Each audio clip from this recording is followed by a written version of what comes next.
আজকে স্কুল থেকে ফিরে স্নান টান করে একদম রেডি হয়ে গিয়েছি। অন্যদিন এই সময়টা ফিরে একটুখানি শুয়েই পড়ি, কিন্তু আজকে আর শুলে হবে না। আজকে আমার অনেক কাজ রয়েছে। মানে আজকে হচ্ছে রান্না পুজো, অরন্ধন, যেটা ঘটি বাড়ির একটা অনেক বড় উৎসব বলা চলে। উৎসব যেমন তেমন, তার সাথে সাথে এর সাথে অনেক আনন্দ, অনেক ইমোশনও জড়িয়ে রয়েছে। তো ছোট্টবেলা থেকে এই একটা দিন আমার কাছে খুব স্পেশাল, জানেন তো।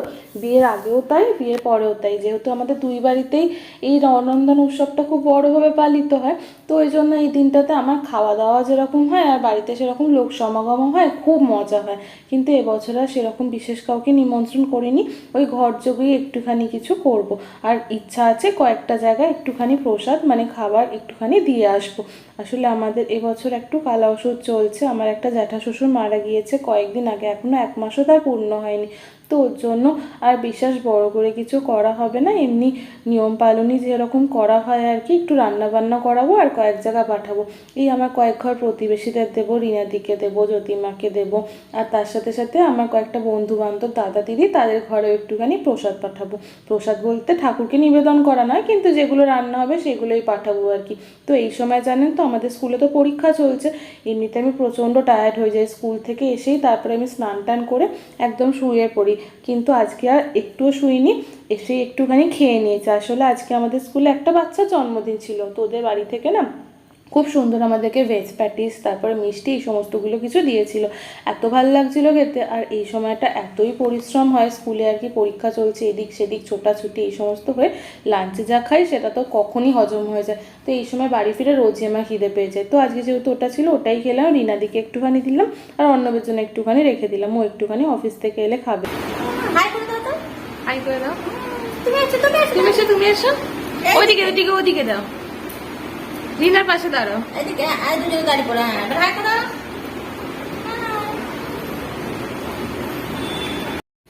ছোট্টবেলা থেকে দেখে আসছি মা এই দিনে অনেক কিছু রান্না বান্না করে। আর আমার বাড়ির যেহেতু আশেপাশে অনেক বাড়িতেই অরন্ধন উৎসবটা হয় না, তো আমি ছোটোবেলা থেকে দেখছি আমাদের বাড়িতে অনেকেই খেতে আসতো। মানে আমার পিসি বাড়ি থেকে আসতো, তারপরে অন্যান্য সমস্ত রিলেটিভরা যাদের বাড়িতে হতো না, তারপরে আমার সমস্ত টিচারদের সবাইকে নিমন্ত্রণ করে খাওয়ানো হতো। আর সবাই খুব আনন্দও পেত, কারণ এই উৎসবটা একটা এমনই উৎসব যেখানে কোনো মানে পুজো বলা চলে আর কি, যেখানে কোনো উপোস নেই, কিন্তু অনেক রকম খাওয়া দাওয়া রয়েছে। তো এইটা কিন্তু খুব স্পেশাল। আর আমার শ্বশুরবাড়িতেও তাই রেখে আসছি। আগে করে শুনেছি অর্ণবের মুখে, যখন আমাদের আর কি অনেক বড় করে চাষ হতো, তখন অনেক কিষেন মজুররা, তারপরে পাশের গ্রামের লোকেরা সবাই খেয়ে দিয়ে যেত, পান্তা খেতে আসতো পরের দিন, তারপরে খাবার নিয়ে যেত। কিন্তু এখন আর সেরকমভাবে অত বড় করে কিছু হয় না, অল্প স্বল্প নিজেরা খাওয়ার মতোই হয়। তো যাই হোক, এখানে আমি তারপরে সন্ধে হয়েই গেছে সবগুলো করতে করতে, রান্নাটা চাপিয়েই দিয়েছি।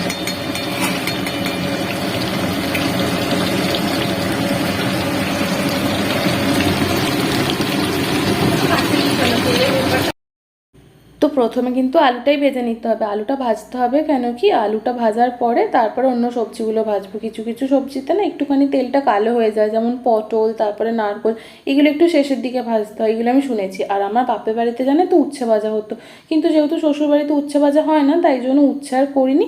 আর 5 রকম ভাজা প্রথমে ভেবেছিলাম করব, কিন্তু তারপরে ভাজতে ভাজতে আরও 2 রকম বাড়িয়ে নিয়েছি।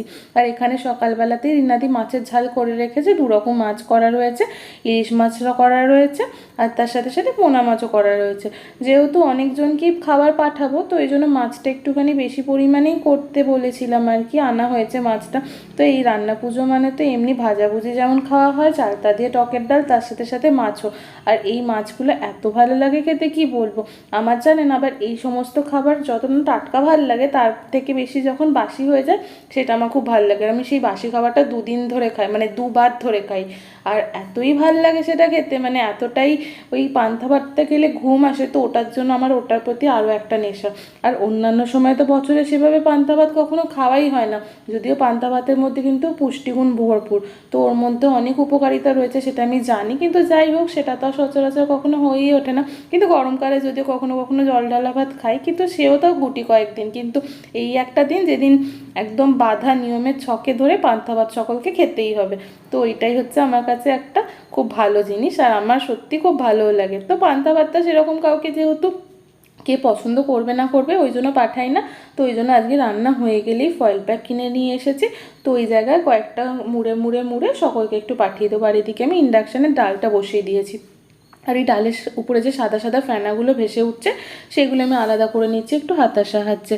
তো এখন আমি প্রথমে ভাবছিলাম কি যে আলাদা করে একখানাই আমাদের বড় ওভেন আছে সেটাকে বার করব, কিন্তু তারপরে রিনাদি বলল যে না না করতে হবে না, তুমি এই গ্যাস দুটোর মধ্যেই হয়ে যাবে। তো ওইটা এখন বের করলেও একটা অসুবিধা জানেন তো, প্রথমত তো ওইটাকে কোথায় রাখবো সেটা হচ্ছে একটা অসুবিধা, মার্বেলের উপর রাখলে যদি কারণে মার্বেলটা কোনো নষ্ট বার করে নিয়ে।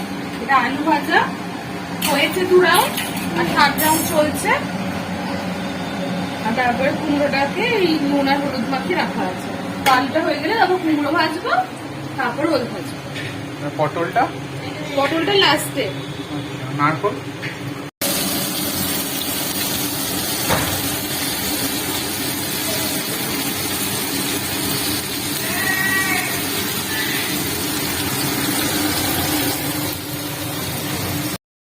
আর যদি করে এখন ছোটো ছাদের মধ্যে নিয়ে যাই তখন সেখানে আবার একটা ছাউন করতে হবে। এখন তো কয়েকদিন ধরে খুব বৃষ্টি হচ্ছে, সেটা আর একটা সমস্যা। তো যাই হোক, প্রথমে ভেবেছিলাম 5 রকম ভাজা করব, তো কিন্তু তারপরে করতে করতে 7 রকমই হয়ে গেল। প্রথমে ভেবেছিলাম আলু করব, তার সাথে সাথে একটুখানি পটল, কুমড়ো, ওল আর নারকোল এইগুলোই করব। আর ওল আর কুমড়োটা অর্ণব খেতে খুব ভালোবাসে, ওরই পছন্দ। এগুলো আবার আমার বাপের বাড়িতে সেরকম বিশেষ করা হতো না, কিন্তু এগুলোর সাথে লাস্টে আবার ঢ্যাঁড়সটা যোগ করলাম আর তার সাথে একটু বেগুনও যোগ করলাম। আমি যদিও বেগুন খাই না, কিন্তু সকলের জন্য এগুলো করা হয়েছে। তো আজকে এই সমস্ত কিছুই রান্না হয়ে গিয়েছে। রান্না হয়ে যাওয়ার পরে তারপরে আমি টেবিলে গুছিয়ে গুছিয়ে রেখে দিচ্ছি। রান্নাঘরে তো এক ফোঁটা দাঁড়ানোর জায়গাই হচ্ছে না, তার মধ্যে বাবুগুলো সমানে আমার কাছে গিয়ে ঘুরতে আসছে।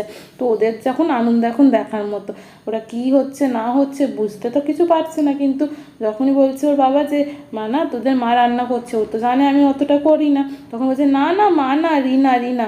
তখন তারপর আমি বলছি না রে বাবা আমিই করছি, যদিও তোদের এরকম এগুলো কিছুই দেবো না, এই চালটা দিয়ে ডাল এগুলো তোদের রাত্রিবেলা সত্যি কথা বলতে হজম হবে কি জানি না, কিন্তু তারপরে ওদের আনন্দটা দেখে আমার খুব ভালো লাগছে। তো আমার রান্না প্রায় হয়েই গিয়েছে।